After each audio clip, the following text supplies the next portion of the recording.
What is up, everybody? Welcome back to this special episode. This is episode 55. We have a special guest with us today, Isaac. He decided to join us today. Yes! We are excited, man. We got a whole episode planned out. We are just strictly talking football this week. So, no basketball this week. You have to tune into next week to get that. We are strictly sticking on the football, guys. And we're going to start this off with a bang. So, the NFL is entering a new measuring system for first down. It's an electronic system, so the chain game is gone. So how do we feel about them implementing this? Go for it. I'm real glad that they decided to catch up with tennis. Like, it's been a long time coming, so. I'm just glad, that our Buffalo Bill fan is here for your second rule change that you've been able to get because of the playoffs, because you can't beat us without getting rule changes. Even though we needed overtime rule changes and we asked for it against the Patriots, we didn't get it.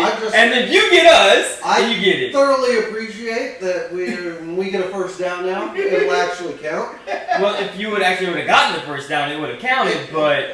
when you cross the line... So do you think it is a...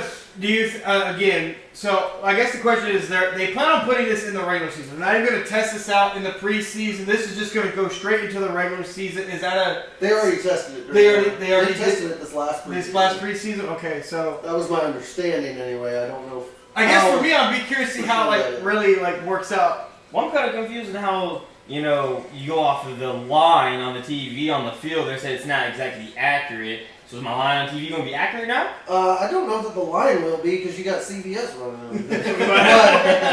I would say that the GPS and the ball would probably be accurate. Hopefully CBS still running it with Netflix now wanting to swoop in and try to buy fucking... I'm not a fan of that at all. I know we talked about... If they buy it all, I would be a complete fan of it. I'm sick of having to switch through 9 different channels to try and find a football game to watch. I just know when somebody drops the ball, it's because of the chip. That's what I'm more I just hope this system... it won't be in both ends or anything. Well, it's going to be a little lopsided, so when someone fumbles it, the ball gets knocked out. So what happens is when it's cold game, someone punches the ball and the chip breaks. From my understanding, the chain game won't be on the sidelines. Is that going to be a mistake now? They're still going to be there? They're a backup. They're just a backup, that's it? So, okay, that's fair. Not that they use them right now. So I guess the question becomes are you just a fan? Just not in your favor. Apparently. How many times did you see them measure at all this last year?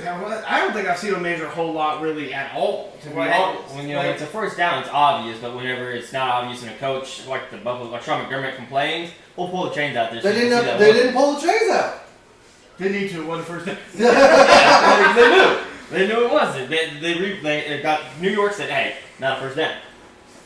So do you think this is a good move or a bad move by the NFL? And I think it quickens the game, so I think it'll be. I think it'll cause less challenges for markings, eliminate, quote unquote, eliminate the human error. I guess you could say. Well, there should be no more. I think you'll still have a human error aspect of it, just for the simple fact of it is getting controlled by people in New York still. That's fair. Which is your home state of Buffalo. It is. We're the only team there. The only team in Buffalo. Still fucked me the whole... Still! It's like, how can you have the name New York and not be in New York? I have a whole lot of questions. New Jersey Giants. Show me the tax return, dog. I need to see the tax return. Get the New Jersey Giants and New Jersey Jets. But definitely let us know how you guys feel about the new measuring system that's coming. Another thing in the NFL that has not fully changed yet, but it's something that the NFL wants to do. There's talks of the touchback on the kickoff return to be the ball put to the 35-yard line now. It's like, how much help do we really need to give the offense? Like, we're getting closer and closer to midfield here. It used to be, the 20-yard line, then we moved it to the 30. The 30, now they want to move to the 35. I think that move is just really to try to keep people from kicking the ball out of the back of the end zone and try to keep it into the should we, instead of doing that, should we move the kicker back? I understand. Instead of because where do they kick off at the 30? I don't think they should move the kicker back. I just think it's a way to try to force special teams to actually be a bigger part of the actual. Yeah, you're forcing skill at that point. Versus just sitting Justin Reed out there and just bombing to the back of the end zone. But screw it. My big problem with that is if it lands in the landing zone still, where are we moving the ball to? Because you got different rules for that. Are they going to change that also? If the ball lands in the landing zone, you have to return it. If it rolls in the end zone, you still don't. So they've got to change that in my mind then. Like, if the ball lands in the landing zone, you have to return it no matter Well, just what. a lot of people I've seen so far, like, how much help does the offense really need? Now you're wanting to put the ball at the 35-yard line, just even closer now. It's like... Well, I think less teams... A lot of people are like, well, at what point does the defense get some type of help here? Because now you're just moving them. Well, it's like I said, it's going to make it more of a skill game because they're not going to give up another 5 yards. My biggest problem with all of it is that it's kind of taken away from the game by letting them move out like that. I mean, I know we're going to get touchbacks and everything, but it's an offensive league already. Yes. So you're essentially saying you can't play defense and we're going to give them extra yards. Yeah, and that's kind of like how I feel. Like, I don't know why we got to keep moving if this, you know... I mean, the way the kickers are, I mean, kickers got legs, I mean... If they have to return it and they don't make it past the 20-yard line, then we should move them back to the 10 with that logic. Just take touchbacks out of the equation. Return everything. Yeah, you have I would be down for that. Like, unless it goes out the back of the end zone. Yeah, I would be down for that. Unless you boot it all the way out of the play, you have to return it no matter what. Yeah, I would like to see... Or you obviously especially since we have the new safety measures in place where nobody can start running until the ball's... Yeah, especially with the new kickoff rules and everything now, the ball has to be filled. Like, now you have plenty of time to field everything. Yes, I would agree with that. There's no reason you shouldn't have to field because with the old kickoff rules, by the time you caught it in the back of the end zone, everybody was pretty much already at the 20-yard line. Like, damn, I can't take this out. Now you have to wait for the ball to be caught and then you take off. You said it, but Devin Hester still would. Dude, could you imagine Devin Hester in this era with these rules? Dude, the boy will Damn, Dante Hall, good. That'd be some... Josh Cripps too, man. Oh my God, dude, these dudes would eat right now. But I guess my whole question is like, what are your thoughts on the NFL just wanting to implement these new rules? Like, are you a fan of these new rules? Does it make you intrigued about the game, or is this like, why are we talking about that aspect of the game?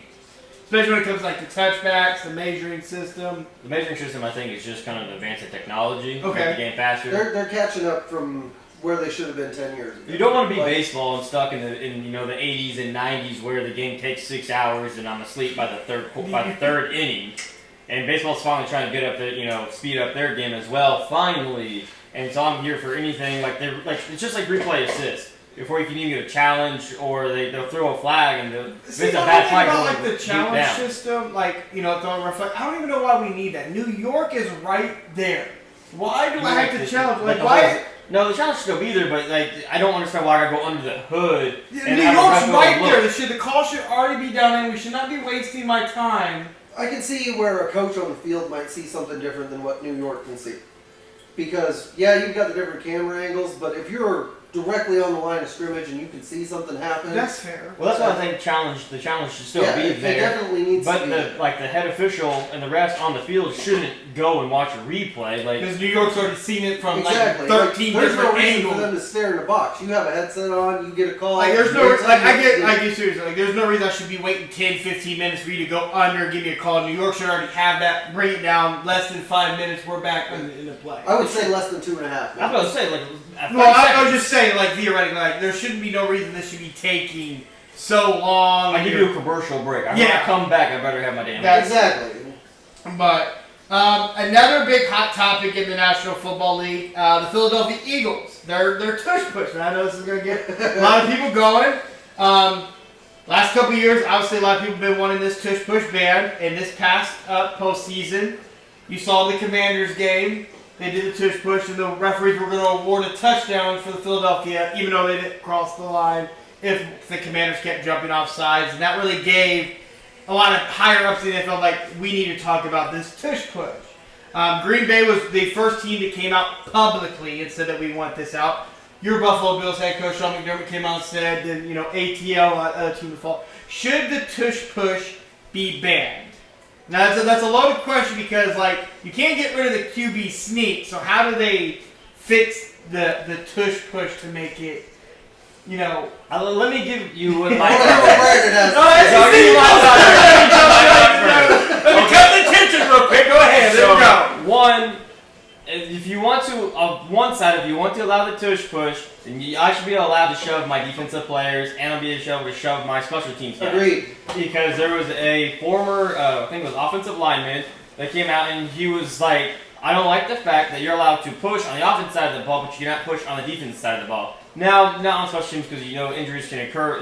Can occur there. But on the defensive side of the ball, if you're able to get up behind your quarterbacks and shove them actually behind my big 300+ pound defensive tackles and ram them back at you that way to apply force for force. Now, now obviously that's not going to happen because they already took that away from the defensive side of the ball. I think in totality, there should be no longer allowed to be able to push their quarterback. Should be a QB sneak, and the quarterback's got to do it on his own. The quarterback's do it on, and just be a QB sneak. There's no more pushing from the back. Same way you can't pull an offensive player forward, you shouldn't be able to push an offensive guy, no matter what. Not whether it's a QB sneak or if he's like a mush humble moving. That's different than like a guy like running, being stood up and then coming and shoving him. Can't do that either. Then. Okay, so. Okay, go ahead.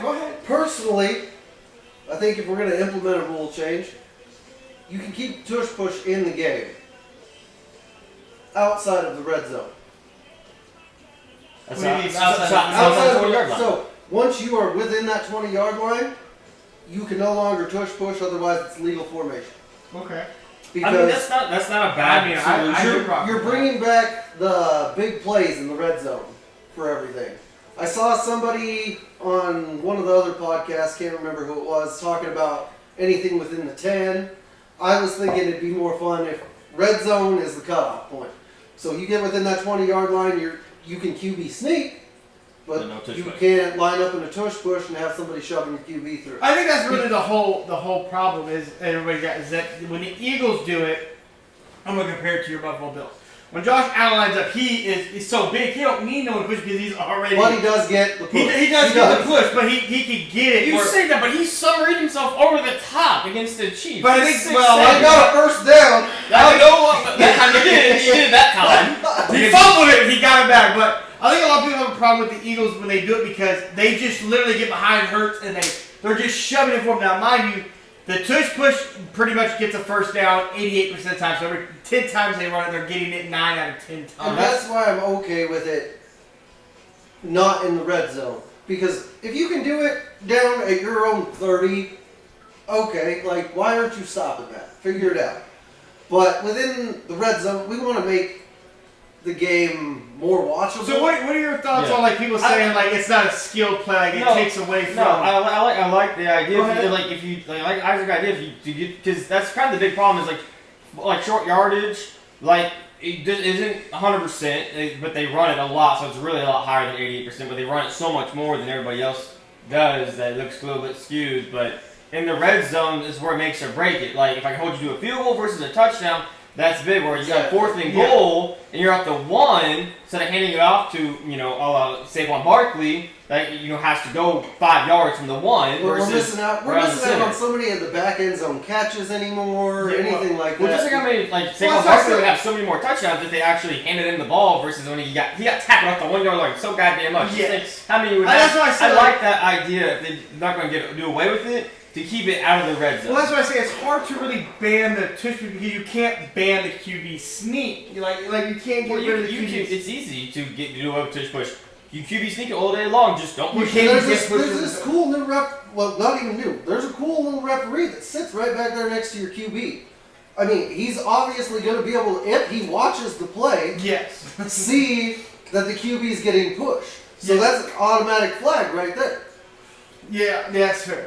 It's just one of those plays where I'm like, it's just... But I'd like to see us go back to, I've got a fullback, I've got a running back. Well, the fullback is like, whatever happened We're going to pound this in. What happened to the fullback? I think there are 2 teams with a fullback. The 49ers. And us. I remember we had what Sherman, dude, that dude was a beast. You guys don't run it off enough for me to say that you guys... I'm still a fullback. Still was a fullback, goddammit. Carson Steele, he got a gator, he's our fullback. But that's probably one position of football that's really honestly disappeared is the fullback. Because when you're in the short yardage position, that's when you gave it to the fullback. He was your big dude that just you either gave it to him or he's blocking. Yeah.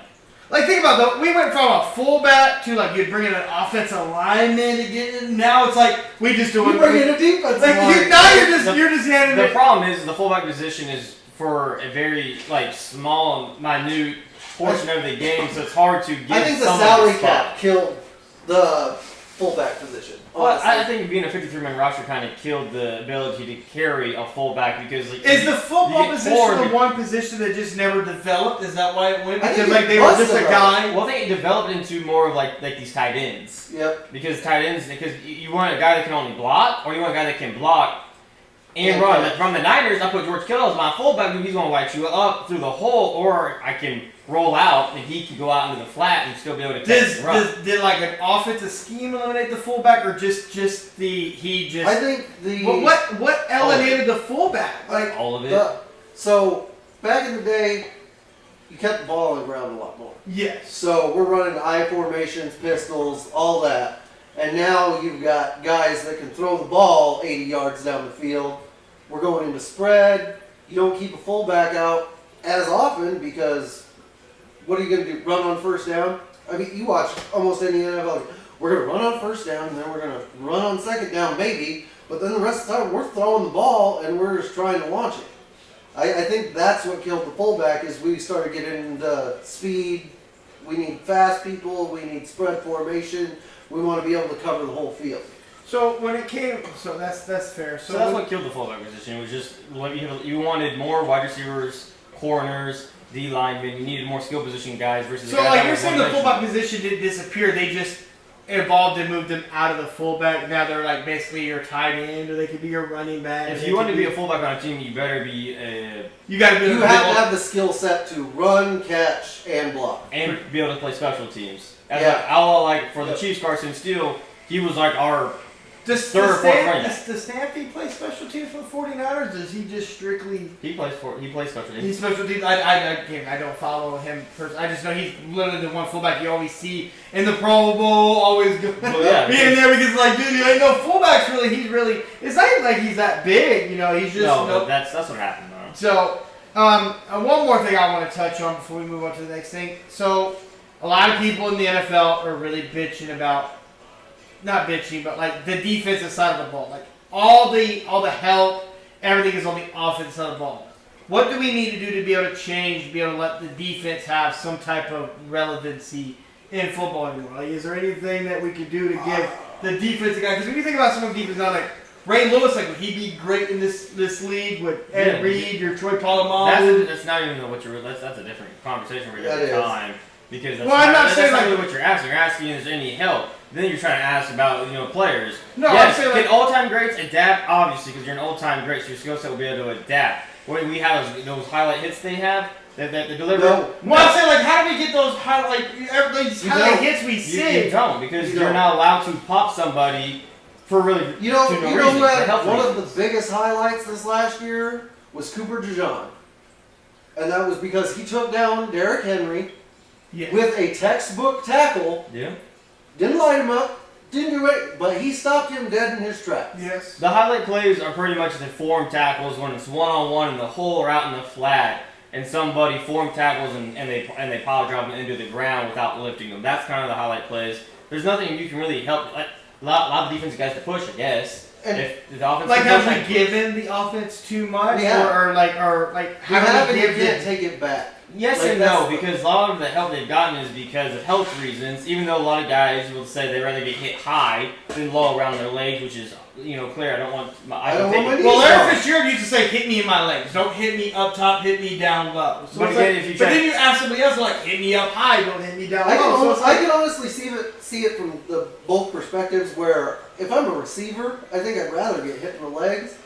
But if I'm a running back trying to make a cut and you hit me in my legs, I'm gonna have a bad day. Yeah. Like, yes. To answer like your if I'm question- Derrick Henry, I want to get hit up top. You see how stacked that guy is? Like, Oh yeah. To answer your question, no, there's nothing you can do for this. So there's nothing we can do to really help. I like, think one thing that or is it just defensive players just have to get? I think this they've is the league gotten now. overprotective of quarterbacks, and that's with me saying that like Because without your- my quarterback, I'm Your going quarterback to. gets one of the most roughing the passer penalties. Well, that's actually No, Tua gets a lot. Tua gets the most because he almost dies. I can't. but my whole thing on that is, if they're in the pocket, absolutely stick to the rules. If they get out of the pocket, we get a little more lenient. If they Okay. declare themselves as a runner, There is absolutely no reason they shouldn't be able to get teed off on like anybody else. So to your point, so like you're saying like the late slot. If you get lit up, we can't call that like No. Would you call it if it was a running back? No, I think what he's saying is do away with the QB slide. Once you commit to run as a quarterback, you are now you're either diving or you're getting smacked. I would allow the slide to happen, but you have to use your better judgment on, okay, is this guy like one step away, shoulder drop, ready to hit the QB? Yeah. Coming from Buffalo, that you guys got the electric measurement, you want the refs to make that decision whether that's going to be a flag versus just wiping it out. I don't trust them because there's human error there. So again, I just but at wipe the same with time, QB slide. That will help the defense. Wipe with QB slide. You could wipe it, but it's going to cause more damage than it will good. Dive. The defensive player is going to go down. I'm going to protect my leg. But here's the problem. Okay, if I'm diving, where does that put my head when the defensive player's coming in? He's going to miss my head. My thing about the dive is somebody said on one of the big shows, if I dive at your legs, you now abandon trying to hit me. You're trying to protect yourself. So that allows me to, you know what I mean? So I can get that to a degree. Like if you slide, and I would like that in gone. To me, if you slide, by the time you slide, you're having to judge the defender coming in full speed. Now I have to, like, I can't move my weight. Realistically, I'm not so worried about the slides. It's more sideline runs. Okay. Sideline runs, when you fake like you're going to go out of bounds, I don't know, like Patrick Mahomes might do 97% of the time. Light him up. But the problem is you get a 15-yard penalty, you light him up. Now, granted, if I was coaching, I would tell every one of my guys to light him up until he couldn't walk anymore. I would too. I will drive them down to the end zone that first drive, and he'll never want to run the ball again. Like you get lit up a couple times in that game by trying to fake out of bounds. You're not going to fake out of bounds no more. But my big problem is it's the fines that come. Now, I do agree. The fines in the NFL are getting way out with those penalties. Out of hand. Now that's one thing that's kind of funny. You'd be like no flag or penalty, and then after the fines come out, like, yeah, you got this now. Like, what do you mean? Like there was no flag. You can't fine me for something. I mean, you getting fined what? $5,000 for wearing mismatching shoes? I think that's so dumb. Like I agree on that. I am a professional athlete of the highest level. Whatever cleats I want to wear, be able to wear whatever you want to fucking wear.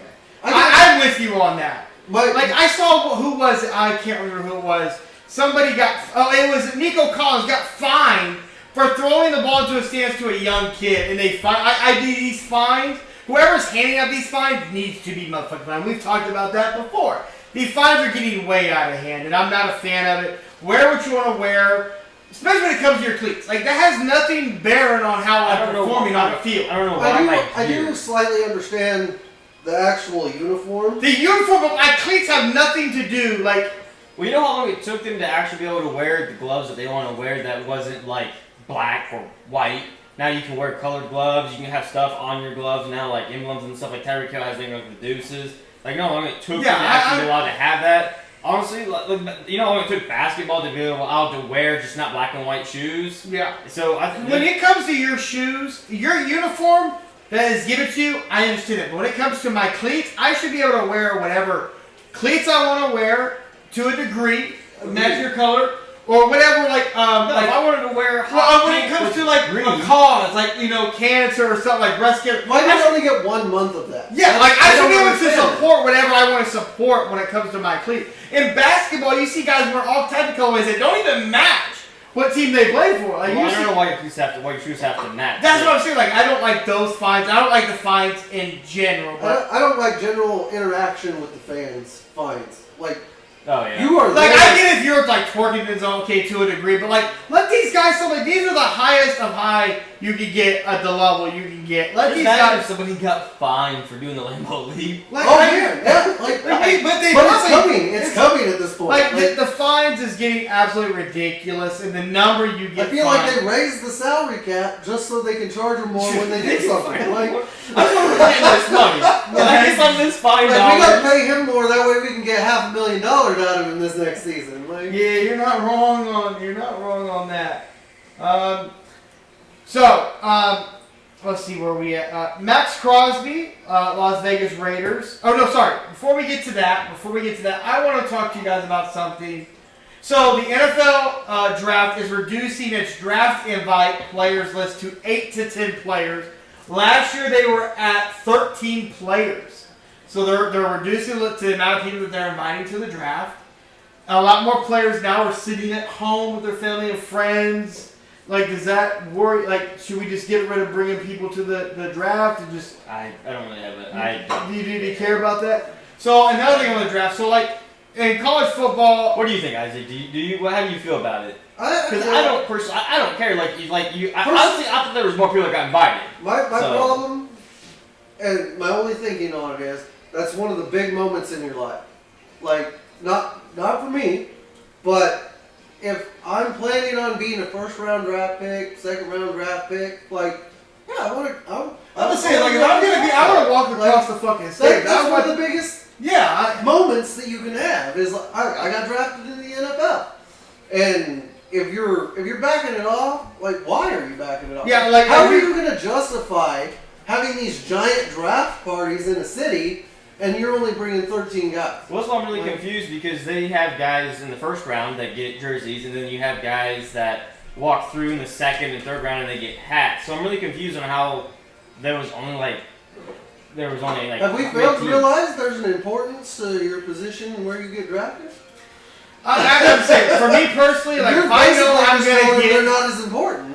For me personally, if I know I'm gonna get drafted, I want to be there and walk across that stage. Like, that's my moment. That's like I made it. Like, all my hard work, everything that I've sacrificed, my family sacrificed. If it was me, I wouldn't attend the draft. I would have my own draft party. You just want your own party. I think that's what more people are starting to lean towards. Those having their solo moment versus a moment shared with, quote unquote, their peers. I can respect that, but for me, like, I want the moment. I want the moment. Like, well, you're gonna have your own moment when the camera pans. Like, I think it's cooler when the camera pans to you and your sport group and your draft party. I respect you on that shit.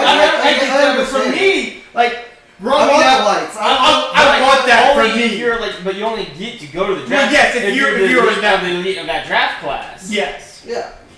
So what are your thoughts on, speaking of the NFL draft, of college players that we watch, that we know that are big names in college, that we glorify, like, man, that dude, and then they come to the NFL draft, and it's like, we tear these motherfuckers apart like they're nobodies. Like, well, what are your thoughts on that? Like, oh my, this dude, he's got character issues, but all year we heard about him being this dude, that guy, he's great, and then he gets to the NFL draft and go through these interviews, it's like, he's trash, or he's got character issues, he's arrogant. It's very simple. It's a job. You are applying for 32 jobs. You are. People are going to have their own opinions. And honestly, when it comes to those same dudes that, like, build you up are the same dudes that are now like, well, you know, tearing you down. Do you not think that maybe it's somebody trying to make somebody fall? Because it's all about it. Like, well, yes. That's all it really is. Like, I know you're talking about Shador Sanders. Yeah, that's what you're trying to talk about. But that's really about his dad. That has nothing to do with Shador. Because he's a quarterback and he's arrogant. Man, he can make his own decisions. But, like, how are you going to sit there and complain about a dude being arrogant? What quarterback do you know that's not arrogant? That's exactly. Not so, like, that dude just wanted clout.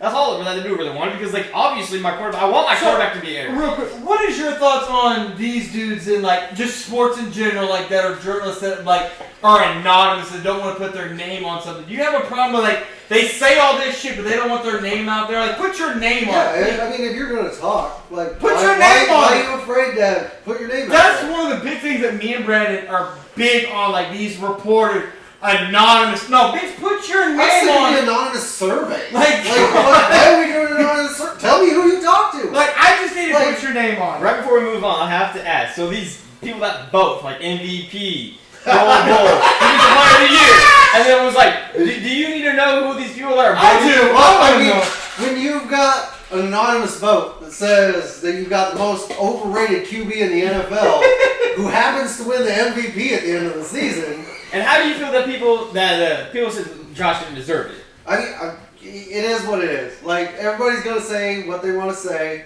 You finally have hardware, though. We have hardware. Finally. One of us does. Not necessarily Buffalo, but people that wanted to bitch about Lamar that should have won the MVP, I have a problem with that. Just with the fact, Josh should have really won it last year. But is anything to bitch about last year should have been Christian? Well, I'm just saying. Thank you. Christian McCaffrey McCaffrey should have won, but last year. what is your thoughts on like real quick because I know we're getting a little talk.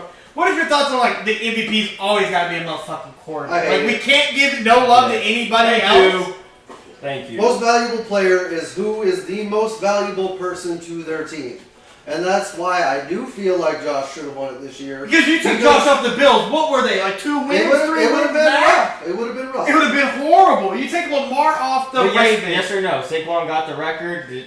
Saquon got the rushing record. Saquon gets it. I can't say that he did.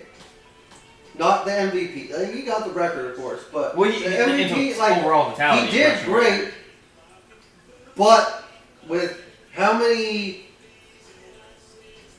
much help they had on offense, I mean, do you think we need to? I'm not trying to create another award, but like you have the quarterback award and then the real MVP. Like, do you think I think they need a quarterback award because they want to give it to the quarterback every fucking time. So turn the MVP award to the best quarterback, and then get rid of the best because they have a best quarterback award. Get rid of the best quarterback award, get rid of that, make the MVP best quarterback, and then offensive player MVP. Yeah, I could rock with that. I can see it. Okay, that's fair. Considering in the past 2 years, it could have been a running back. Last year, this year, Christian McCaffrey absolutely got robbed. Saquon should have been second. At least second. That's fair. So Finn had his moments like I'm out. So Las Vegas Raiders Max Crosby is now the highest non-quarterback in the National Football League. He got a 3-year, $106.5 million contract, $91.5 guaranteed, $35.5 million per year. What are your guys' thoughts on that? So, if you guys don't know, Crosby plays for the Raiders, DN, big name. His first year, he had 10 sacks. Second year, 7 sacks. Then 8 sacks, 12.5 sacks, 14.5 sacks. This year, he had 7 sacks. Is this contract good or bad for the Raiders? Did he deserve this type of money to be the highest paid non-QB? Go ahead, Isaac. Give me your thoughts. What are your thoughts on the contract? I think for the Raiders, it is a great contract. Okay. Because that is your biggest star that you have on that team right now. I can't say that across the league it would be the best contract, but for the Raiders, you have to keep the biggest player, biggest name on your team. And Crosby's as a 4-time all he's got to his name is a 4-time Pro Bowl. That's it. That's all he's got to his name. His numbers and his production doesn't equivalent to being the highest paid non-quarterback. But that said, though, when you're in demand, you're in demand. It was either pay me or trade me. Well, the Raiders were kind of stuck in that position. Do I pay him or do I trade him to get assets to build on my team? And they chose to pay him. I think paying him was the better idea because then at least you know you have an anchor on your defense where your offense is a little up in the air right now. Now, I would ask you this. If you were the Raiders GM, would you have given him that money or would you like to have gotten more assets on your team, like draft capital? Because he probably could have commanded maybe a first-round pick. He would have commanded a decent amount of... He would have gotten you some draft capital, for sure. I think I'd still take Crosby because, he's an anchor. Yeah. And then he came from nothing. He was, he turned himself into... He's a young DN, and he's a building block you can build on defensive side of the ball. On offense, you have Brock Bowers that you can build around. So you have 2 cornerstones there that are young that you can build around. If you would have lost Crosby... then you would have had to start completely over with. It would have been a full-ass, Yeah, it would have been a full-ass rebuild. Right now, you can build around him. And when it comes to the Raiders, too, they're not really great at keeping the guys that they draft. So, to keep somebody... I think Pete Carroll is probably a win for the Raiders right now, though. Yeah. Because he's a good coach. My only problem with Pete Carroll being the Raiders coach is does he fit that mantra of a Raider? You know what I mean? Did he not have the Legion of Boom? He did have the Legion of Boom. He also killed the Legion of Boom. They aged out. But he wanted them to age. He wanted to move on to Russell Wilson. Because they aged literally out. Everybody on the Legion of Boom literally can't say nothing nice about Pete Carroll. Well, because they lost the second Super Bowl because they tried to annoy Russell Wilson before it was time, and they should have handed it off to... They should have done a tush push, okay? Tush push. Put Marshawn Lynch back there, push him. God damn it! No, I mean, it fits that new mold just fine. And Max Crosby by $0.5 million is the highest non-paid QB at 35.5. Woo! Hey, that's all I need. Got jet up by 0.5. He got jetted by 0.5. That tells you market's good. Well, so now that, obviously we look at Max Crosby's contract, and he's a DN. What does that mean for other DNs that are up? You know, somebody at... Yes or no does remind you of Christian Kirk. When we traded Tyreek Hill away, yes or no does remind you of a guy that didn't necessarily have the numbers, but got paid to inflate and change the market. Yeah, I mean, he's definitely changed the market for sure. He has, He's upped it. but So, like, his contract, what does that mean for somebody like Micah Parsons? Paid. He's on top it. you have to pay somebody like Michael Parsons. Oh, But it comes down. I think Max Crosby's was more of a face of the franchise type thing, Yes. as opposed to just production. Okay. Yeah, it's a good deal for the Raiders because they needed a star, a stud, a franchise cornerstone. Because you can't put but overpaid. who are you putting up on the big screen when the TV comes on? What quarterback are you throwing up there? You ain't got one. Yeah, you got one. Like, so what am I going to do? I'm going to put Patrick Mahomes on this side, and I'm going to put Max Crosby right over here. That's fair. There you go. We had some trades that went down for the NFL. Debo was traded to the Washington Commanders for just a 5th-round pick. Does this move for the Commanders help? The Commanders moved that much closer. Remember, the Commanders did make the NFC title game. It's a good solid move. I think it's a good move. It didn't cost them much. It's just a 5th-round pick. I don't 1 year left on his deal. I don't foresee it being like completely game changing and like, yeah, oh my god. I agree with that. I think a lot of it is if they stick to the system that they're in. Because their system worked, obviously. Yes. And Jaden Daniels is only going to improve. He might recess this next year. I mean, Sophomore slump always gets something. You know, I like the move, and it just kind of helps a young QB with a kind of a safety blanket gadget bag. Exactly. And literally, Debo's like I've always said, he's a Swiss Army knife. He can go anywhere on the offense, play running back, receiver, inside, outside, gives them that. Another trade that went down this past weekend that the Kansas City traded All-Pro tackle guard to the Chicago Bears for a 4th-round pick that goes into next year. So Caleb Williams is getting help on the offensive side. Now, how much does that really help Caleb Williams? But Kansas City did trade away one of their best offensive linemen. Now, since we're talking about the Bears have brought in 2 great, high-profile offensive linemen, the new head coach for Caleb Williams, and I think they're addressing some of the biggest needs to try to protect their young, potentially franchise quarterback. So how's that look if he still breaks down now? Bad. I thought it was really bad bad this year for him. I thought their O-line was solid. I didn't think their offensive really line was bad. I thought it was a little above average. But again, I'm not surprised at Kansas City. Again, when you really take your biases out as Chiefs fan, I mean, Joe Tootie's literally been nothing but playoffs every year but 1 year. He's made deep runs. Older guy wants to be paid. I understand moving him. We did get a 4th-round pick, which is not bad. 4th-round pick for next year. Next year. So, but again, Kansas City's really good with these late-round picks, so I'm not mad at it. But we have to pay. I'm a little sad for you guys because you just lost your left tackle. well. We have to address the left tackle. And now you have to address your left tackle and your left guard. I'm not overly concerned about trying to figure out our guard spot. I felt the guy that filled in for him when we put him out there did fine. We need a left tackle, but a 33, almost 33-year-old left guard. I'm still going to announce, I've been giving Brandon shit about it forever.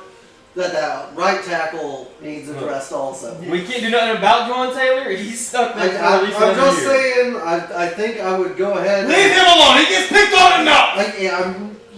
He don't need you talking to him. What did he give up, like fucking 900 yards this year? Another playoffs. So he's good in the playoffs. Before we move on to our new segment that we're going to have Isaac's excited about to bring him in on. The Eagles re-upped Saquon Barkley for 2 years, $41.2 million, making him the highest paid running back at over $20 million per year. Was this a good or a bad move by the Eagles? Because they literally just brought in Saquon last year, gave him that deal. He win the Super Bowl, and now they re-up him for an additional 2 years, making him the highest paid running back. Great move.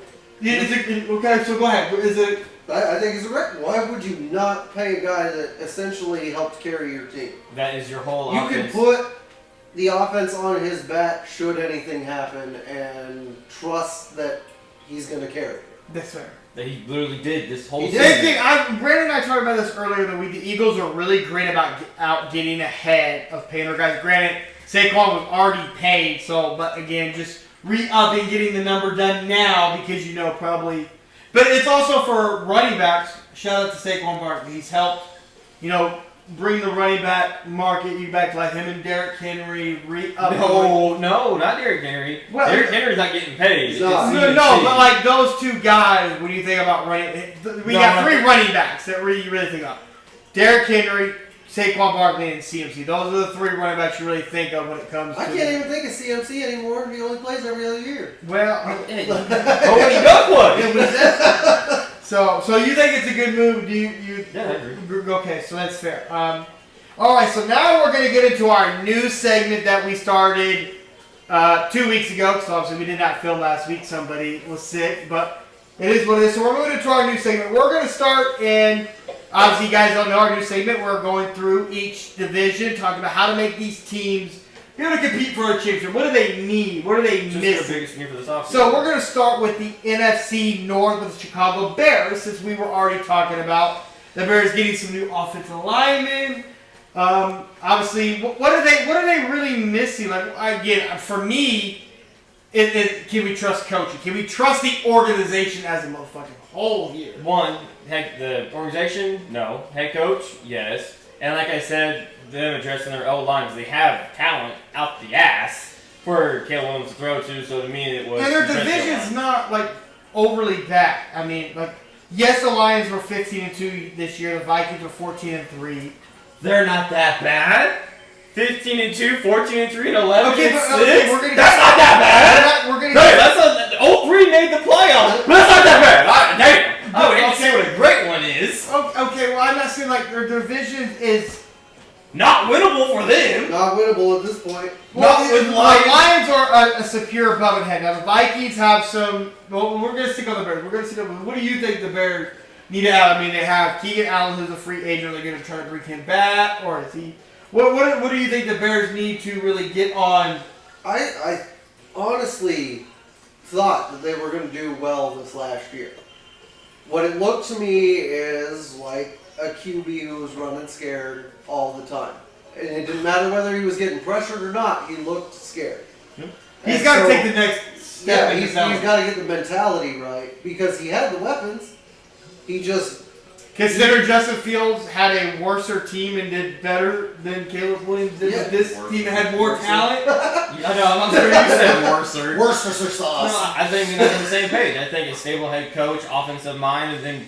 But I think the organization could kill it, like Brandon said. That's what I said. I don't trust the But I organization at all. trust the head coach, and the moves they've made so far have been great, but granted, they make great offseason moves, but it doesn't ever seem to pan out. It looked great on paper initially. It gets out there on the Yeah, field. It don't look good. So I'm going to go to the bottom. I'm going to go to the Vikings. They were 14-3 this year. Sam Darnold lit the It's not world. really the bottom, would be the Packers. Well, how I have it written on my All right, so paper. what do you got for the Vikings? What do they need?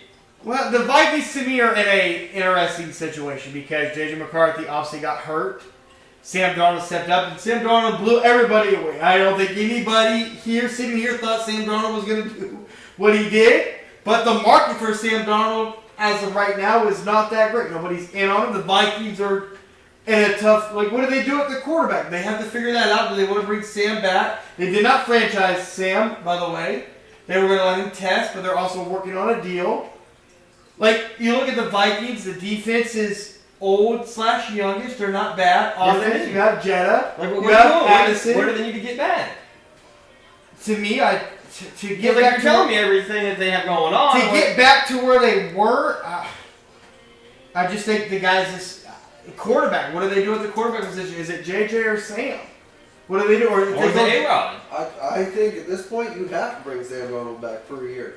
one more year, I right? wouldn't say an One more- extended contract, but I would say you have to bring him back for a year. Yeah, I know. Was this a fluke? or is this how you can actually play outside? So of the do we credit more what the Vikings had to Sam Darnold or the coaching? Like what do we? Or is it Jetta? No, I think the team. I think it's organization, coaching, and the players. Because Sam Darnold took what Kirk Cousins had there, and then took the next leap. And I think we're all agreeing. The quarterback, and honestly, I think you signed if you can sign to a 3-year deal around. Is there anybody out there in this that is, like, do they need to add? Are they missing? They have Addison, they have Jetta, they have Hawkinson. The biggest need for I them is think quarterback. after watching them in the playoffs and seeing Sam Darnold get rattled, you might bolster your offensive line. Offensive line. You can see that, but that's the first time you can But say that. You can say that almost any team. But that's Sam Darnold's first time ever in his pro career being in a big moment, and he looked it even in the big moment, week 17. Yeah. He looked rattled. I don't necessarily would put it on the old line because he had time and he missed wide open But it's guys. also a guy Yeah, that's that's never true. been in that moment, never had that experience, and So quarterback. do you see, if they say, for example, they bring Sam back, do you see the Vikings being 14-3, like repeating that type of success again? I think a lot of that depends on the Packers. The Packers, okay, so speaking of the Packers, they were 11-6. They made the playoffs as well. When I look at the Packers, I think they need a real number one wide receiver. You have Josh Jacobs, who's a premier running back that is not someone to take lightly at all. He did a lot of the dirty work for them. But you look at the number one guy for them at the wide receiver, Watson. It's never really panned out to be that guy that they thought he was going to be coming out of. So, I think they do need a wide receiver of one, or somebody that can come in and just give a little bit of help. I also think they need a tight end. I don't think their offensive line is bad. I think they have a great offensive line. I do think they have a top 8 offensive line. Their defense is not horrible by any stretch. I just think they're missing some key weapons on the offensive side to get them going. I think at this point, if I'm the Packers, I stack my defense. I agree. I was thinking, give me a stud on the defense, a game changer on the defensive side of the ball. You've got two other teams above you that went into double digits, and you have to outscore them. Or stop them. But that's my thing, is if you're not getting the stop, you have to outscore them. So yeah, if you just want to play the I have to outscore you to win, then yeah, stack the offense. When it That comes also comes down to quarterback. Who has a better quarterback is going to outscore. do you trust Jordan Love? And Jordan Love I don't is not know. going to outscore. Does Jordan Love elevate that talent to make everybody? I don't think he does. Partly with his second year as a starter, no. But no quarterback with his second year as a starter is going to elevate young talent around him. But I think they have plenty of young talent that they could take that next step. So to me, this offseason, I'm trying to get myself a stud. I want my defense to be able to make some stops. Stops, okay. Maybe So obviously the Packers can score. Yes. There's nothing stopping them. It's the matter of, can we stop them for 3 But does it come to the drives? Packers they need a better offensive scheme? No, the Packers scored 460 points. The Lions scored 564, but the Packers give up 338. Okay. The Vikings only give up So 332. you guys are both going defense. I just think they need a couple more key weapons. I think a stud. I think you're not wrong. A stud like a DK would be a great fit, a game changer on offense. But and a division that's high powered octane. Give me a game changer or two on defense. I want some corners. Give me a You corner. got to get a corner that can cover Jefferson, Amon-Ra St. Brown. You got to get Somebody somebody you out can't there. count on Alexander. Because the Packers are also moving off Jair Alexander. Yeah, Alexander. He's going to be gone. He's We're gonna traded or released because of injuries. So give me a game changer. Give me a right now game changer and then a rookie game changer on the That's defensive fair. side of the ball. All right, so moving on to the team that I think we can all admit that we've been rooting for over the last few years. The Detroit Lions. I'm not trying to cut the Lions short, but can we just all agree just be healthy? I know, right? Can we just agree that all just be At healthy? this point, the Lions need a training staff that can keep everybody alive. Like, I'm not trying to cut anybody up, but can we just say be healthy There's defensively? like 21 plus players on injured reserve. Hold on, My defense best side of the idea ball. is maybe stretch before a game. Think about this. I don't know. Think about this. The defense of Detroit was so hurt. They couldn't even find a spot for Jamal Adams to be on this we all three can line up on defense for them, okay? Like, we're all going to get somewhere. Alright, put me back at safety, put you on the D-line, put you on linebacker. Yeah, outside of being healthy, like, what does Detroit need? Does They Dan don't. Campbell They need don't. to Be They healthy. don't need anything. They don't need If they would have had their starting defense out there, I think they would have went all the way. That's fair. Yeah. But when you're be healthy. straight up relying on we have to score 70 points a game to win, They like, scored almost 600 points. Like, if you want to try to be technical, get a Hutchinson, who we saw a video clip of him running, looked really funny. Get him back healthy. I mean, Detroit has a lot of draft capital. Could they get a Myles Garrett to go over there? Like, they have a lot of draft if they capital. wanted to. Like, did they make that happen? They were linked to him during the regular season at the trade deadline, but But like, you're right. When I look Yeah. at Detroit from top to bottom, they got everything. They got They're they got young. young guys. They're all young. they're young, they're all paid or under contract. And I don't want to break any of those guys apart because, like you said, they're young. They've been building this They're for- playing together. Like Like I it's a said, for the team. last like 4 That's- years, I think we can all agree. We've talked about it at work. Like, man, Detroit, they're fucking coming. Like they're Like they're I said, just be healthy. It's just a matter of All right. your whole starter. So I can respect that. So now we're gonna move over to the AFC side, but we're not gonna get to your division yet. We're gonna start with the AFC North, and I want to start smack dab in the middle with the Cleveland Browns. Yeah. I want to start with Cleveland, baby. They were 3-14. What does Cleveland need to really? I'm gonna say they probably need a quarterback, a running back, a wide receiver, probably a defensive end at this point. Maybe a couple Cleveland's of in corners. trouble. Like, how do you like? If you're a Cleveland Browns fan, we were like, kudos to you. We respect you because like you're about to go through it all over again. Like, so you know what happened to Japan, right, in the World War? That's about the Browns, dude. I don't got no fix yet. there is no fix. Go back, get a time machine and go back and don't trade for Deshaun Watson. Oh my God, worst mistake. It's crazy to say, but it's crazy when you hear out there in the world of like sports. The only thing that the Cleveland Browns can really do at quarterback, maybe go get Kirk Cousins. Like, double down. what are you doing? At out this here? point, I'm going for a rookie. They have to do something, and to me, there's really no fix to make them a contention. They are in their rebuild mode, and they do have to trade Myles They're in a Garrett. full rebuild. Because Myles Garrett's going to bring you in a load of draft capital, and you have to make the trade. I'm not going because to say low, but it's going to be high. It's going to be It's going to be high for the next 2 years. yes. So there's no. Let's move on to the Pittsburgh Steelers.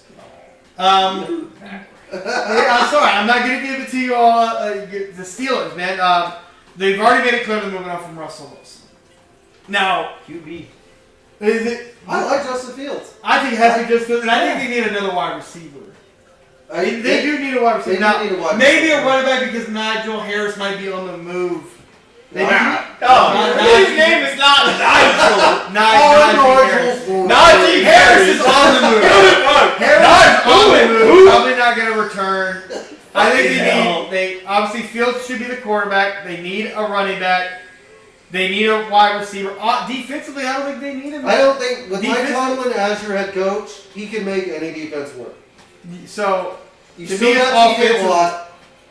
I think just very quickly, the defense is starting to show its age, but they draft well on defensive side of the ball. TJ Watt's starting to show a little bit of age, but the biggest needs, figure out the quarterback. I agree, Fields and another skill position guy. Again, like a DK that's on the market would be a great fit there as well. I mean, there's a lot of I'm not guys really out worried on about this. the running back. There's so many wide receivers out there right now. I mean, You gotta pick But one. none of them are really game changers. They're not that game DK can changers, be. but they're like, would they be in the market for a Cooper Cup to try to make that trade? No, No. that doesn't work. Okay. That's not going to work there. No. That doesn't move the needle. The dude, no. If anything, I would say you get a Devontae Adams. Yeah, that's like the lowest I'm going. It's the only two. Because I think with Devontae Adams, that gives you the veteran experience. He's a true number one receiver. And you could get him on more of a prove-it deal What about Chris after Godwin? everything that happened. No. Chris Godwin. No. I don't think Chris Godwin would be good. I want somebody who's gonna. I need a dude that's been the dude's Yeah. dude. Somebody that's Tyler been. Lockett. No. He's a dude's dude. Tyler Lockett is a great accessory. Yeah. Great accessory. He's like a charger for my phone. I can't say that he would be my number one receiver, but I think that if you put him in any offense, he's going to eat. Okay. And he's going to I'm just saying also the wide receivers that are available. Absolutely not. This is only Devontae Adams. I want somebody is going to focus on exclusively. And who's the wide receiver that's there for the Steelers? George Pickens. He's that, got that can that can coach and mature him. He's becoming a problem. I guess I ask this question: why is it that when it comes to the Pittsburgh Steelers, it's always drama in the quarterback room? When you go back to it's wide receivers. Wide receivers, like why is it always drama there at that position? Because they don't get them in the first round; they get them in the second and third round. Why do you think they fell? Because they have character issues. When you bring in a stud like Devontae Adams, I want somebody who is quiet but leads. Okay. If I'm the Steelers, because I need somebody that's going to show this is how we act. Yeah. All right, and so moving up to the next team, We're going to go to the Baltimore Ravens. Again, like when you look at Baltimore, I mean, how much more help can you really give a guy? 11 more Pro Bowlers, I guess. It's not even trying to be disrespectful. Like, how much more help do you really need to give a team when it really comes down to but doesn't want. Hey, he can go to Cleveland now. Guaranteed deal, too. I'll pick him up for Monday. Yeah. Like, when I look at Baltimore, I don't really know what else to really say that they need. Like, it really comes down to, can you get over the hump in the playoffs? Can you get past the guys you need to get past? That's really what it comes down to. To me, I almost want to say, is it coaching? No. Because you literally run the ball down everybody's throat in the regular season, and you get to the fucking playoff, it's like, I'm going to air this bitch out. It's, to me. That's a coaching problem. It's, their left tackle's up, which is a big spot. They need to address that one way or another. And I think they need to retain Derrick Henry. I do believe he was on a 1-year deal, and so they need to retain him. And honestly, like, their defense is young, most of it's paid, and I think they should go back and splash. Cooper Kupp there, to me, fits quite well. Nice, good old safety blanket, and it sounds like they might be moving off of their tight end. Mark Andrews, because they got Eric Lively, who giving them a safety blanket with Cooper Kupp, I think works quite well there for Lamar, who he hasn't really had somebody like that. I can't remember his name. They moved him back to safety. Kyle Hamilton? Kyle Hamilton. Yep. Best linebacker, best player on the defense, and you had to move him to safety to cover your defense. It took him completely. And so at that point, I say that you need to find a safety. So that Kyle Hamilton. No, I want Kyle Hamilton. That's 2 yards compared to 10. Like, right, but that meant putting him back there meant that a top 10 defense. It did. But at the same time, if I can get somebody to cover that spot, and I move him back, kind of like what we did. I'm back up in the top 5. Tranquil, like we had to move Tranquil somewhere else, and it really hurt for them. Like I can respect that. So Ravens, it really just comes down to a few things, and about 15 Pro Bowlers. Yeah, pretty much. So now let's get to the real team in this division, the Cincinnati Bengals. Why are they the real team? More like, I feel like the Ravens were the real team. Yeah, I said they won the outside, it's the Cincinnati Bengals because they got Joe Burrow, Jamar Chase, T. Higgins. What do the Bengals need to? I would say O-line, but they've tried. And I would say they should go defense, but that's scary. So I'm gonna go O-line, I guess. They need an O-line. O-line. Defense is scary. They need an O-line, and they need to figure out their cat hell that they're in. There is absolutely no question they need an O-line. So, T. Higgins, yes or no? I mean, at this point, let the poor guy go. You're holding hostage. Yeah. Really, the Bengals is just O-line and they're in cap hell. So we're going to move on to the NFC East, the Jets. That's the AFC East, bud. Or AFC East, sorry. Yeah. AFC East. Yeah, I'm looking at him like, that's not what I have. All right. AFC East, we're going to start with the Jets. I think the Jets are having to blow everything up right Yeah, now. they're. No, I disagree. I think they need to find their answer at quarterback. And I forgot that they had that kid from Florida State and they got hurt. Yeah, that they tried to rush Travis him back. Jordan or whatever. That was in the Heisman consideration. They had Florida State Humming 2 years ago that they drafted. See, my problem is you had a former MVP come in. Well, I'm sorry, the dude was 40. But, hey, listen, former MVP, and now you're talking about, we got a hurt guy that's going to come in and save the day. Well, he got hurt in college and he got drafted, I think, 4th or 5th round. I think they're about really a solid developmental quarterback, or whether the defense is still young and paid. And I think they need to just quarterback position. They have Garrett Wilson out wide. They have Breece Hall in the back, and maybe add something on the O What if line. we slip up and lose 2 games in a row? Are we going to fire our whole coaching staff again? Well, Well, hopefully not. Well, no, I'm going to say no the because Jets are still young. They got to figure out. considering who they went and got off Yeah. the lines, I'm going to say no. Moving on, the New England Patriots. Drake May turned out to be a lot better than we thought he was Skill going to guy. be. They just need skill Yeah, guys. They skill have guys. they have We top build around draft. him now. Well, I'm going to consider I'm curious because they fired their head coach after 1 year. Consider how Mike Vrabel coaches with his team that he played for. So, but a skill guy is what they need, and they're very adamant about trying to get a skill guy. Yep. Miami Dolphins. You got to figure out a quarterback situation. Like they're Tua's always hurt. Tyreek. like Tua is great. You have Waddle. For the Tyreek team Hill. when he's out there. When he's But- home, and it's like 100 degrees. Yeah, but they got to learn just to play once if we're in October. I think they need to fix their front seven. They got. They need to get some nastiness on that team to travel. Maybe dudes that know how to play it in cold weather too. They got to get more physical. Like that's Yeah. the best. Yeah, That's the only option. They need They mentally got a ton tough of guys. speed, but they don't have any physicality. Yeah, they have nothing. They can be like a bruiser in the back to just kind of set the tone. It seems like. Yeah. And let's get down to the final team in the AFC East, your Buffalo Bills. What do they need to get over? Outside of all the ref help and all the rule changes that you apparently need to lose to us in the playoffs. I mean, we saw what happens when a clean game gets called during the Super Bowl, and you guys score a whopping 6 points before the 4th quarter. Well, I'm It's sorry. whatever. I'm sorry. My left corner is playing that tackle. Well, what do you need? What does your team need, bro? Like, what are you looking for I want to see us get our defense in order. in order? We've got linebackers that can play, but I don't think our safeties were our strong suit. Okay. As much as I like Damar Hamlin, we had 2 run-stopping safeties back there, Yeah. and nobody to cover. We've got 1 corner that was covering.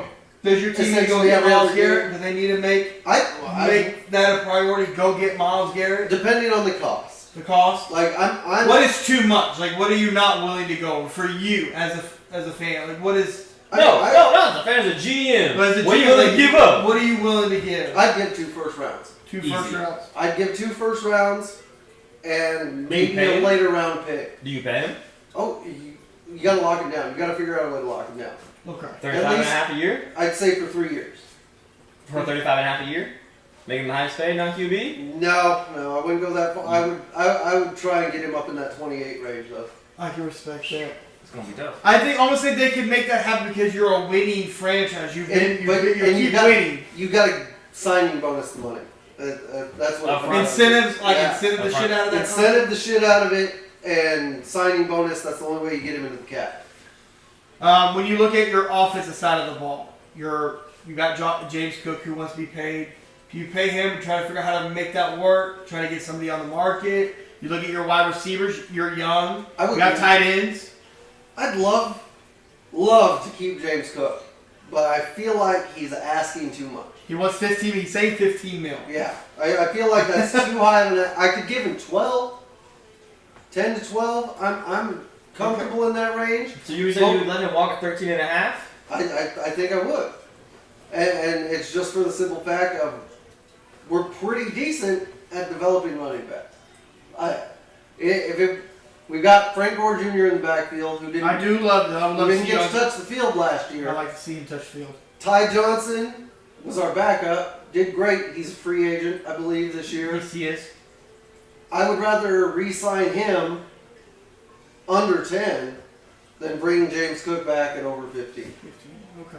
And that's, I mean, he got to start, 3 games because James Cook was hurt? and racked up damn near 500 all-purpose yards during those 3 games. Like, you can't tell me he wasn't playing at a high level. Anybody in your division scare you? I hope not. I'm not gonna lie, the Patriots make me a little nervous this next year. Just because of like all the money. I think what is it? I think that they've got the cap space, they've got the draft capital, and they've got a QB who could obviously play. So if you surround him with what he needs, they could be an issue. Yeah, outside of in your division, I don't think anybody's scared of me in your division. The Dolphins Jets. do. No, when it gets cold. If the Dolphins get out to a quick division lead, and then get home for the playoffs. But that's even when he played for you, we didn't have a problem shutting down Tyreek Hill. No, you guys gave the blueprint. Yeah. So I mean, that doesn't make me nervous. I don't think Tyreek Hill's going to be on the Dolphins when the season starts.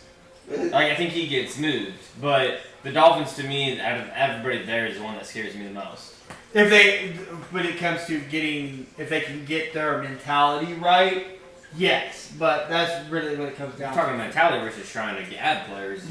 Get mentality right. All right, well, that is what we think those teams need in all those divisions. Thank you for tuning in. We had Isaac as our guest this week. We appreciate him coming through. Thanks, fellas. Appreciate you, and we'll see you guys next week. Go hit it, Brandon. Go! Go hit it, my guy.